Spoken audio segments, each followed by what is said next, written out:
Welcome to Rise and Shine Daily Business Tech Boost with me, Charly Leetham. If you're a small business owner looking to simplify technology and get real, actionable advice from someone with 35 years of IT experience, you're in the right place. Every episode, I'll dive into tools and systems like email, CRM, marketing and tracking, and break them down into bite-sized tips you can use right away. Your time is valuable, so let's get straight to the point. It's time to work smarter, not harder. Rise and Shine, it's your daily dose of business tech inspiration with me, Charly Leetham. Topic number 346 today. We're going to be talking about securing your business mobile devices. Okay, this is probably a big one, and I'm going to gloss over a lot of things because there's a lot of detail that we can get into, and I believe that most of my audience is themselves and a couple of other people. You don't necessarily provide mobile phones for your team members. Your team members may use their mobile phones to help you run your business. So there's a real fine line here as to what you can do on their phones and what they can do. You do need to have good processes and policies about some of these things though. So let's go through the issues. So what are the risks of unsecured mobile devices? They're an entry point for cyber attack. If someone gets access to a mobile phone, whether they compromise it and get remote access, whether they steal the phone and get access to it, it is a point of entry into your systems, because most of us have our authenticators on it, we have our email on it, we have access to the document system, the intranet on that phone. So having that phone or that device compromised is a major issue for us. I'm not going to try and scare you with this one. It's just that you need to be aware of is that's become the single point of, to me, it's a single point of failure type thing. Sorry, I don't mean to stutter. There are some security measures that you can take, though, on your phones, and you should be encouraging all of your team members to do, particularly if they are putting logins for your networks and your systems on their phones. The first one is making sure that you have lock screens screen locks set up, that the phone is not left unlocked for long periods of time. Most phones out of the box will have a default, we're going to lock the phone after 2 minutes or something. I know I've pushed mine out a little because I use my phone all the time, and every time I go back to pick it up, it's like it's locked again. I've got to unlock it. So I've pushed my my lock timer to something a little more, a little longer, but it still locks. I use a combination of PIN and biometrics to get into my phone, and you just got to make sure that's all done. If you've got the ability to set encryption on the phones, you should absolutely set encryptions as well. So the most important thing with your mobile phone is making sure that you have your screen lock enabled, that it isn't enabled and runs out after an hour. It's something short enough that allows you to do your work, but short enough that it isn't unlocked forever, but long enough that it gives you time to do the work that you need to do. And making sure that you are using biometrics, PIN numbers, whatever it is, to lock that device. So it's not just that it locks the screen and you can just tap the screen and unlock it. You need to enter your PIN, you need to use your biometrics, whatever it is, to open the phone up. If you are a bigger organization and you are providing phones to people, even if you are a smaller organization, there are some things within what I'm about to speak about that you can use.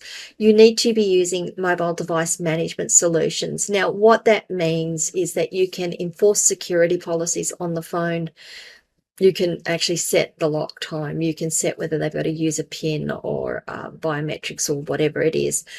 You can set how their passwords are done. So you can do that remotely. Now, Microsoft, Google, Zoho, they all have those types of solutions available to you. The other thing that mobile device management solution will allow you to do is remotely wipe lost devices. So even if that phone is locked, if someone says my phone is gone, you can get into your system. You can say that phone, delete everything off it. That will reduce the impact on your business, or the potential impact on your business. So you can do some of these things also on your employees' phones. You can say, you know, they can only install this app, or they can only do this. You can handle that. You can also do Find My Phone type things through mobile device management solutions. Worthwhile looking at. If you're not sure what your systems allow you to do, if you're not sure what they all mean, reach out. I will happily walk through some of those things with you. We can find even better experts on some of these things to speak to you about them. But do reach out. It's important stuff. The other thing to remember is that you need to make sure you're educating your employees, your team members, your whatever. Make sure you're educating the people that are working with your business, even your subcontractors. I say team members can be employees or subcontractors or casuals, whatever it is. You need to make sure that they are aware of the implications of operating their phone on public Wi-Fi. Now, I don't mean your mobile internet that comes on the phone. I mean, when you go to a shopping centre or you go to an airport and they say, oh, we've got free Wi-Fi and you can connect into it, you need to be really, really careful. They can get hacked, and they can, they're not, people say they're easily hacked. I feel sometimes that's a bit of a beat up, but they're more easy to hack than not. People can snoop the data on it and listen to whatever is going through from your phone out into the internet. They're not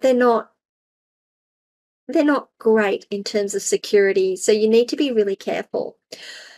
So what I would recommend is that you allow VPNs. You find a VPN to use for your business, and you have everyone put that app on their phone, and when they go to connect to a public Wi-Fi, they connect to the VPN, and then they connect to the public Wi-Fi, connect to the VPN. That will encrypt the data between their phone and the VPN provider. It makes it much harder to snoop, much harder to interrogate on the public Wi-Fi. Really important stuff. I've got a VPN. I use NordVPN. I might put the link in these show notes today. And it works perfectly well. And that's what I do when I'm in public. I connect to the VPN and I just use that. The other thing to consider training your staff on, and maybe even having a policy on, is unverified apps. A lot of phones come locked down so that you can only download apps from the app stores, from Play Store, from the App Store, and that increases the level of security that you have, because they've been verified by the providers. They've been verified by Apple or Google in the two cases I'm thinking of.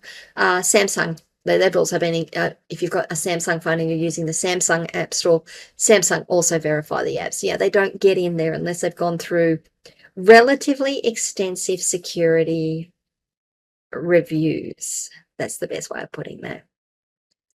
But you can also set the phone so that you can download apps from other places. They're not verified, they're not checked, they may be malicious. I would have a policy that you cannot download unverified apps. If you want to download an unverified app, you need to get permission, and you as the business owner need to have a process of going through and checking, who is this app from, what does it do, what does it allow access to on my phone, all of those things. The other thing I'd recommend is just making sure you understand what the various apps, even though they're security verified, making sure you understand what those apps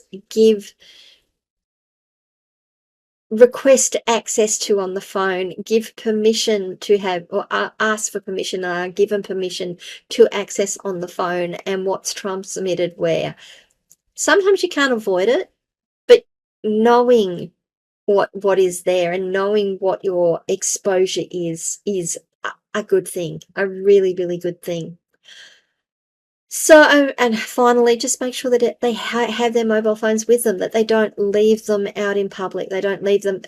Big one for me is the mobile phone that's left face down with information on the screen that anyone walking by can see. It's one reason why my screensaver kicks in pretty quickly. It blanks the screen. People can't see what's on my phone. Maybe set that up as well. So, don't leave your phone in public with the face up so people can see what's on the screen. Set up the lock screen, set up the timeout so that it times out quickly. Encrypt the phone if you can. Put a VPN on so that you can use that when you're in public on public free or public Wi-Fi's. Even if you're paying for the Wi-Fi, if it's public, make sure you've got a VPN to use, and make sure you train your staff.